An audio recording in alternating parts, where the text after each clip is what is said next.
نحمده ونصلي على رسوله الكريم أما بعد فأعوذ بالله من الشيطان الرجيم بسم الله الرحمن الرحيم يا أيها الذين آمنوا كلوا من طيبات ما رزقناكم واشكروا لله إن كنتم إياه تعبدون صدق الله العظيم۔ اللہ رب العزت نے انسان کو اپنی زندگی پاکیزہ بنانے کی تلقین فرمائی اور قرآن مجید میں اس پاکیزہ زندگی کے اصول اور آداب سکھائے۔ اس میں سے ایک ادب ہمیں یہ معلوم ہوا کہ انسان کو اپنے جسم کو کیسے پاکیزہ رکھنا چاہیے، اور اسی طرح ہمیں یہ حکم دیا گیا کہ ہم اپنے بدن کو کیسے پاکیزہ رکھیں، اسی طرح اپنی زبان کو کیسے پاکیزہ رکھیں، اور اسی طرح اللہ تعالیٰ نے ہمیں یہ حکم دیا کہ ہم اپنی غذا بھی پاکیزہ بنائیں۔ آج بہت اہمیت کی بات ہو گئی کہ ہمارے معاشرے میں خاص طور پر نوجوان نسل کو حلال اور حرام کی تربیت دی جائے کہ کون سی چیزیں ان کے لیے حلال ہیں، کون سی چیزیں حرام ہیں۔ جن ملکوں کے اندر جس معاشرے میں نوجوانوں پر محنت ہوئی، وہاں الحمدللہ جو غیر مسلم ممالک ہیں ان میں رہنے والے مسلمانوں نے جب اپنے بچوں پر محنت کی تو وہ نوجوان نسل کسی بھی مارکیٹ میں جاتے ہیں، کسی بھی دکان مال پہ جاتے ہیں، وہ کھانے کی چیزوں میں اس کے اجزائے ترکیبی کو دیکھتے ہیں، انگریڈینٹس کو دیکھتے ہیں، اور اجزائے ترکیبی کو دیکھ کر پہچان جاتے ہیں کہ یہ حلال ہے یا حرام ہے۔ جن غیر مسلم ملکوں کے اندر مسلمانوں نے اپنے بچوں پر محنت کی تو انہیں پاکیزہ غذا کا اندازہ ہو گیا اور وہ پہچان جاتے ہیں۔ یہاں تک کہ بیرون ملک سفر میں کئی واقعات پیش آئے۔ ایک ایئرپورٹ پر چند ایک ساتھی تھے ساتھ، وہ بھی دیندار تھے، پڑھے لکھے تھے، ایک انجینئر بھی تھے صاحب، ایک ڈاکٹر بھی صاحب تھے۔ اب وہ بچوں کے لیے ایئرپورٹ پر وہاں چاکلیٹ لینے لگے اور اس طرح کی کھانے کی چیزیں بچوں کے لیے لینے لگے کہ پاکستان جا رہے ہیں۔ وہ اپنی باسکٹ میں چاکلیٹ وغیرہ رکھ کر بھی فارغ ہوئے کہ تھوڑی دیر میں ایک جینز پہنی ہوئی لڑکی آتی اور وہ آ کر یہ کہتی ہے کہ یہ انکل یہ جو آپ نے چیزیں لی ہیں ان میں فلاں فلاں چیز حرام ہے۔ اس کے لباس پر تو محنت نہیں ہوئی اور حلال حرام پر محنت ہوئی، اور وہ مسلمان کو، پڑھے لکھے مسلمان کو سمجھا رہی ہے کہ اس میں یہ چیزیں حرام ہیں۔ میں نے عرض کیا عزیز و اقارب میں سے بیرون ملک غیر مسلم ملک سے عزیز و اقارب میں سے چند ایک آئے، گھر کے اندر کھانے پینے کی چیزیں رکھی ہوئی،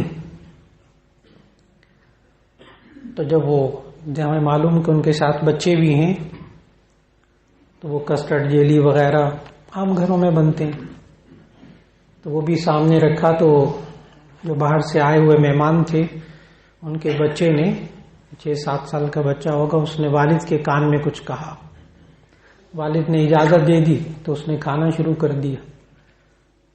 میں نے پھر پوچھا، میں نے کہا کہ کیا پوچھ رہے تھے آپ سے؟ کہنے لگے یہ پوچھ رہے تھے کہ یہ جیلی حلال ہے کہ حرام ہے۔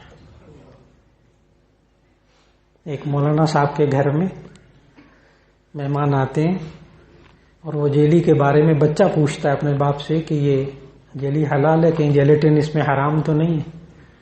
غیر مسلم ملک میں بچہ رہتا ہے، لیکن ماں باپ نے محنت کی یہ آغاز میں اس لیے عرض کر رہا ہوں کہ یہ ہمارے اختیار میں ہے، لیکن سوال یہ ہے کہ ہم خود محنت کر سکیں تو ہمارا خود ذہن واضح ہو حلال اور حرام کے بارے میں، تو پھر ہم آگے نسل کو بتا سکیں گے۔ اور اگر باپ جو ہے وہ خود بعض چیزیں لاہور کے بڑے بڑے اسٹور سے خرید کر باپ لے کر آتا ہے گھر میں، اور مہمان آ کر یہ بتائے کہ جناب اس میں دیکھیں یہ صاف لکھا ہوا ہے کہ یہ ای نمبر اس میں ڈلے ہوئے ہیں، اور صاف لکھا ہوا ہے کہ اس میں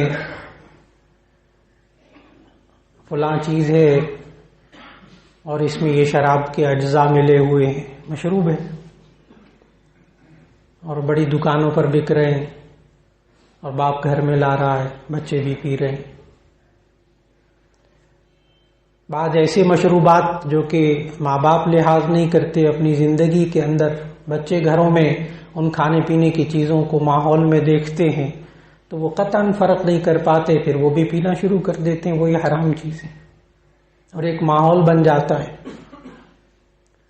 کبھی کبھی ایسا بھی ماحول بن جاتا ہے کہ نیو ایئر نائٹ گزرتی ہے تو اگلے دن جو سنجیدہ اخبار ہیں اسلامی جمہوریہ پاکستان کے، وہ بسا اوقات لکھ دیتے ہیں کہ لاہور میں شراب کی قلت ہو گئی، اتنی مسلمان طلب کرنے لگ گئے کہ قلت ہو گئی، سنجیدہ اخبار لکھتے۔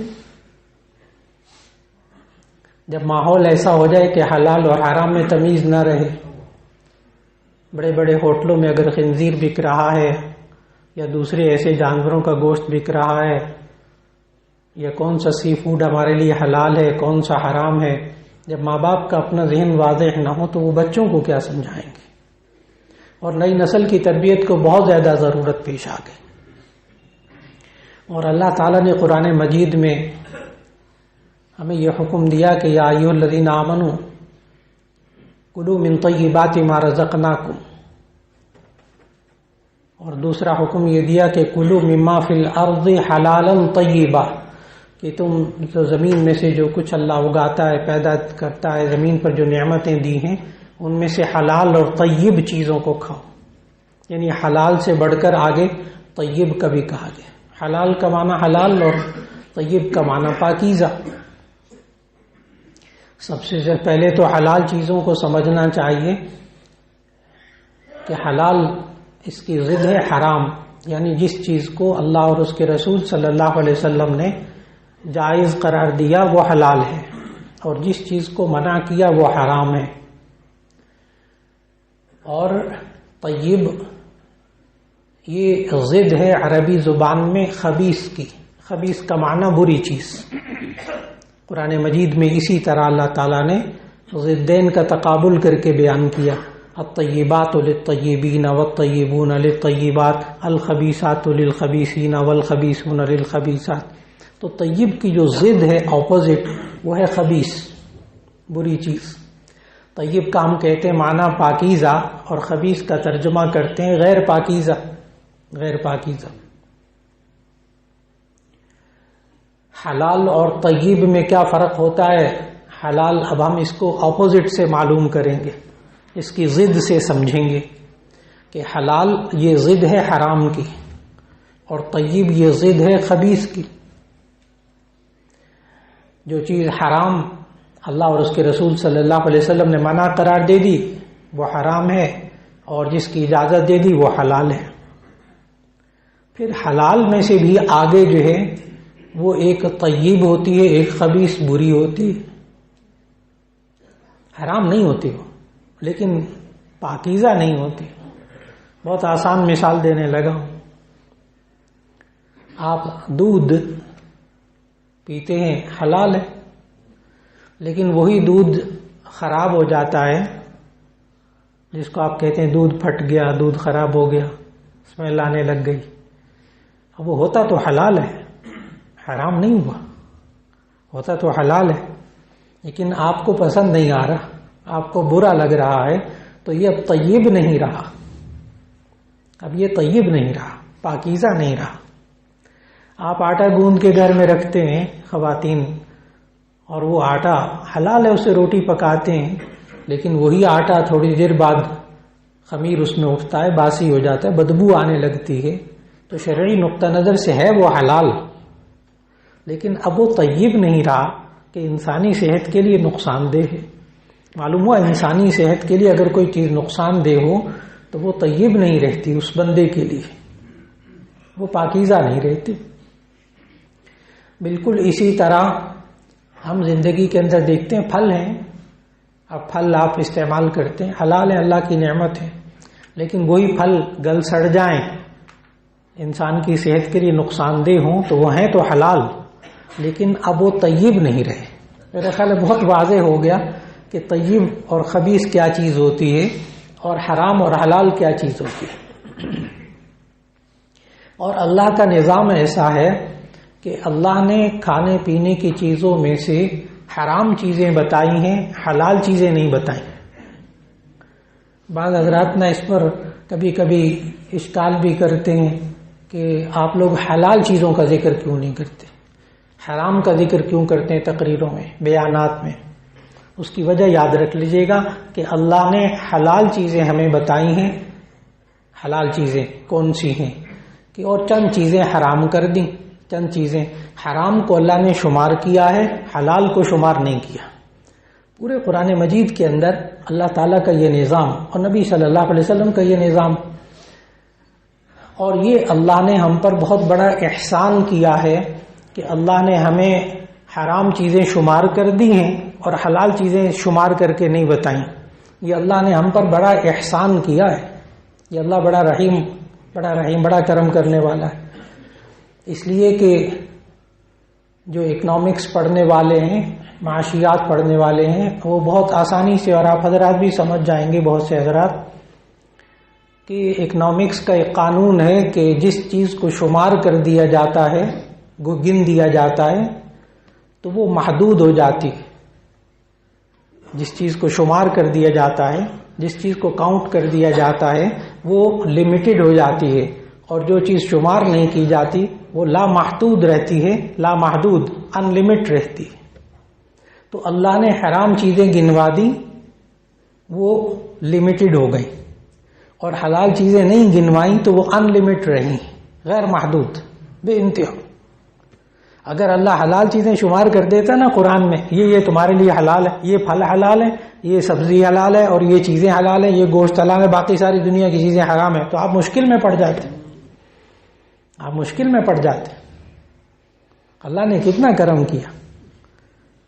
مشروبات پینے کی چیزوں میں سے دیکھ لیں، پینے کی چیزیں کتنی، ہزاروں لاکھوں پینے کی چیزیں، لیکن ایک نشہ آور شراب، بس شراب کو حرام کر دیا، باقی کا سارے مشروب پیتے رہو۔ کیا عجیب مصیبت نہیں ہے کہ وہ حلال چیزوں کو سب کو چھوڑ کر ایک حرام اس کے پیچھے بندہ پڑتا ہے؟ کیا یہ عجیب بات نہیں ہے کہ سینکڑوں مشروبات ہیں، ان سب سینکڑوں ہزاروں کو چھوڑ کر یہ بندہ جو ایک حرام کیا اس کے پیچھے پڑتا ہے؟ اس کی وجہ بھی ابھی عرض کرتا چلو، یہ انسان کا مزاج ہے، یہ انسان کی نفسیات ہے۔ عربی میں ایک خوبصورت محاورہ اس کے لیے، یہ اس کا جواب دے رہا ہوں کہ یہ انسان ان سینکڑوں مشروبات کو چھوڑ کر حرام مشروب کے پیچھے کیوں آتا ہے؟ اس لیے کہ نفسیاتی ایک قانون ہے، اللہ کا نظام ہے کہ الانسان حریص فیما منع، الانسان حریص فیما منع، انسان کو جس چیز سے روکا جائے وہ اس میں اور زیادہ لالچی ہو جاتا ہے۔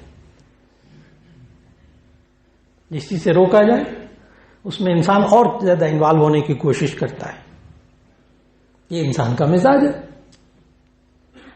اور اسی طرح کھانے پینے کی چیزوں کو اگر آپ لے لیجئے تو دیکھیے اللہ تعالیٰ کتنا کرم والا، کتنا رحم کرنے والا اپنے بندوں پر، کتنا اس نے کرم کیا ہم پر۔ کھانے پینے کی چیزوں میں آپ دالوں کو لے لیں، ساری دالیں حلال۔ آپ سبزیوں کو لے لیں، ساری سبزیاں حلال۔ آپ غلے کو، اجناس کو، یہ گندم، یہ چاول، مکئی، یہ جتنے اجناس ہیں اللہ نے ساری حلال کر دی۔ آپ کے لیے اللہ نے جو گوشت ہے اس میں سے چند چیزوں کو حرام کر دیا، بس چند چیزوں کو. اب گوشت سمجھنے والا ہو گیا، جس کو سمجھنا ہے حلال حرام کو. میں نے کہا کھانے پینے کی چیزوں میں سے، پینے کی چیزوں میں سے ایک حرام، بس نشے والی چیز یعنی شراب. اور دالیں سب حلال، سبزیاں ساری حلال، اجناس غلہ سارا حلال. اب باقی رہ گیا گوشت. گوشت میں سے اللہ تعالیٰ نے حلال اور حرام کے لیے قوانین ہمیں نبی صلی اللہ علیہ وسلم کے ذریعے سمجھائے کہ جتنی پوری دنیا کے جانور ہیں ان کو آپ پوری دنیا کے جانوروں کو 4 حصوں میں تقسیم کر لیجئے. ایک درندے چوپائے، اور ایک پرندے اڑنے والے طیور برڈز، اور تیسری قسم پانی میں رہنے والے جانور مائی بحری جانور، اور چوتھی قسم یہ حشرات الارض رینگنے والے کیڑے مکوڑے. 4 حصوں میں تقسیم کر لیجیے. بس ان 4 میں سے 5ویں قسم کا کوئی جانور آپ کو نہیں ملے گا.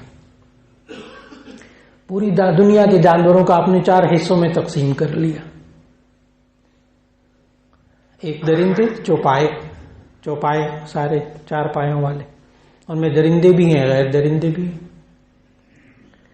اور دوسرا پرندے، اور تیسرا جانور پانی میں رہنے والے، اور چوتھے حشرات الارض کیڑے مکوڑے. اب حشرات الارض اس کو پہلے لے لیجئے، یہ سارے کے سارے حرام، جتنے کیڑے مکوڑے سانپ بچھو وغیرہ وغیرہ سب حرام. اور مفسرین لکھتے ہیں کہ جو اللہ تعالیٰ نے قرآن مجید میں فرمایا وَيُحَرِّمُ عَلَيْهِمُ الْخَبَائِثَ، تمہارے اوپر خبیث چیزیں حرام، اس سے یہ حشرات الارض بھی مراد لی ہے کہ سارے حشرات الارض کیڑے مکوڑے حرام. ایک تو نمٹ کے باقی 3 رہ گئے. اب جو چوپائے ہیں ان کے لیے نبی صلی اللہ علیہ وسلم نے ایک اصول سمجھایا کہ ذی ناب یصید بہ، ذی ناب یصید بہ، کچلی والا جانور جو کچلی سے شکار کرتا ہے. کچلی اردو زبان میں، ناب عربی زبان میں. انسان کے منہ کے اندر بھی 4 دانت ہوتے ہیں، ان 4 دانتوں کے ساتھ 2 نوکیلے دانت ہوتے ہیں. وہ جو 2 نوکیلے دانت ہوتے ہیں وہ بڑے مضبوط ہوتے ہیں انسان کے منہ کے اندر. یہ 2 نوکیلے دانت یہ کہلاتا ہے ناب، یہ کہلاتا ہے کچلی. 2 نوکیلے دانت. تو جن جانوروں چوپایوں کے اندر 2 نوکیلے دانت ہوتے ہیں، ناب کچلی، اس سے وہ شکار کرتا ہو تو وہ حرام، اور باقی سارے چوپائے حلال. یہ نبی صلی اللہ علیہ وسلم نے اصول سمجھایا ہمیں، اس میں کوئی اختلاف بھی نہیں. جیسے اب شیر ہو گیا، چیتا ہو گیا، بھیڑیا وغیرہ ہے، کتا ہے، یہ سب ذی ناب یصید بہ، کچلی سے شکار کرتے ہیں، حرام. اور جو کچلی ہو یعنی ناب سوئے ہوں اس کے 2 نوکیلے دانت ہوں لیکن وہ اسے شکار نہ کرے تو وہ حلال. جیسے اونٹ کے 2 نوکیلے دانت ہوتے ہیں، سوئے ہوتے ہیں، لیکن وہ ان سے شکار نہیں کرتا، بالاتفاق حلال، کوئی اختلاف نہیں. اور خنزیر کو اللہ تعالیٰ نے قرآن مجید میں حرام قرار دیا، اس کو نجس العین کہتے ہیں. خنزیر کو نجس العین، اس کی ذات ہی ناپاک. حرمت علیکم المیتۃ والدم ولحم الخنزیر، سورہ مائدہ کی آیت نمبر 3 میں اللہ تعالیٰ نے اس کا نام لے کر اس کو حرام کیا. اس کو نجس العین کہتے ہیں. اس کی ہر چیز ناپاک، اس کا گوشت بھی ناپاک، اس کی چربی بھی ناپاک، اس کی ہڈیاں بھی ناپاک، اس کی ہڈیوں سے بننے والا فاسفورس ہو یا جیلیٹن ہو وہ بھی ناپاک، بالوں سے کوئی چیز بنی ہو وہ بھی ناپاک، اس کی کھال سے کوئی چیز بنی ہو وہ بھی ناپاک.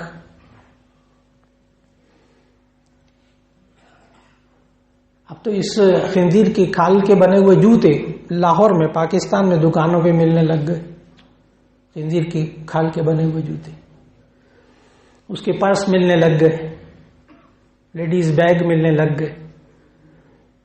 لیکن آپ حضرات کو ایک پہچان بتا دیتا ہوں، میڈیکل سائنس ہے کہ آپ جتنی مرضی اس کو پریس کر کے بنایا گیا ہو، کچھ کر لیا گیا ہو، اس کی ایک پہچان ذہن میں رکھ لیجئے تو آپ خود دیکھ کر پہچان سکتے ہیں. گزشتہ ہفتوں میں جامعہ شفیہ میں بخاری شریف کا سبق پڑھا رہا تھا تو وہاں حدیث آ گئی یہ والی. جب حدیث آئی تو اس میں بتایا بچوں کو، طلباء کو، علماء ماشاءاللہ، کہ خنزیر کی کھال کی کیسے پہچان ہوتی ہے. تو وہ خنزیر کی کھال کی پہچان جو ہے وہ بتائی. یقین جانیں کہ میں سبق پڑھا کر جامعہ میں اپنے دفتر میں آ کر بیٹھا تو ایک طالب علم اپنا بٹوا لے آیا. کہنے لگے جی میں نے بٹوے میں اپنے نکال کے غور سے دیکھا یہ تو وہ ہے. اور اللہ کا نظام ہے، چونکہ اللہ خالق ہے، اللہ کا نظام کہ خنزیر کی کھال کے اوپر یہ جو مسام ہوتے ہیں نا، جہاں بال اگتے ہیں، جہاں سے پسینہ نکلتا ہے، مسام ہمارے جسموں پہ بھی باریک باریک مسام ہوتے ہیں. تو سب جانوروں کے نا مسام کھال کے پھیلے ہوئے ہوتے ہیں، لیکن خنزیر کے جو کھال کے اوپر جو مسام ہوتے ہیں وہ تین تین کر کے ایک ایک جگہ ہوتے ہیں. ایک بڑی عجیب پہچان ہے اس کی کہ خنزیر کہیں کا بھی ہو، کسی ملک کا بھی ہو، اس کی کھال کے اوپر وہ تین مسام ادھر، تین مسام ادھر، تین مسام ادھر، تین مسام ادھر، اور ہمارے مسام سارے اور جانوروں کے پھیلے ہوئے ہوتے ہیں. آپ لیدر کی بنی ہوئی کوئی جیکٹ دیکھیے، کوئی دیکھیے، اس میں مسام نظر آئیں گے آپ کو. تو خنزیر کی کھال فوراً پہچانی جاتی ہے. اس کی جیکٹ بنی ہوئی ہو، پرس ہو، اس کے استعمال سے بچیے، اس لیے کہ اس کا بیچنا بھی حرام، اس بٹوے کا بیچنا بھی حرام، اس جوتے کا بھی بیچنا حرام، پہننا بھی حرام. حلال حرام کو پہچاننا پڑے گا معاشرے کے اندر. تو جتنے چوپائے ہیں اس میں ہم حلال حرام کو کیسے پہچانیں، اور پھر اس کے ساتھ ساتھ ہم یہ کیسے پہچانیں کہ پرندوں کے اندر حلال حرام کیا ہے. تو اس کے لیے بھی ذہن میں رکھ لیجئے گا کہ نبی صلی اللہ علیہ وسلم نے فرمایا ذی مخلب یصید بہ، مخلب پنجے کو کہتے ہیں، ذی مخلب یصید بہ، پنجے سے شکار کر کے کھانے والا ہر پرندہ حرام، باقی سب پرندے حلال. ہمیں اصول سمجھا ہے نبی صلی اللہ علیہ وسلم نے حلال حرام کے بارے میں. جیسے اب چیل ہے، گدھ ہے، باز ہے، اب یہ وہ جانور جو کہ پنجے سے شکار کر کے کھاتے ہوں وہ حرام، اور باقی سارے. اس میں چونچ کے ٹیڑھا ہونے کا کوئی دخل نہیں، چونچ کے ٹیڑھے ہونے کا قطعاً کوئی دخل نہیں. بعض حضرات کہتے ہیں چونچ ہو تو پھر ایسی صورت میں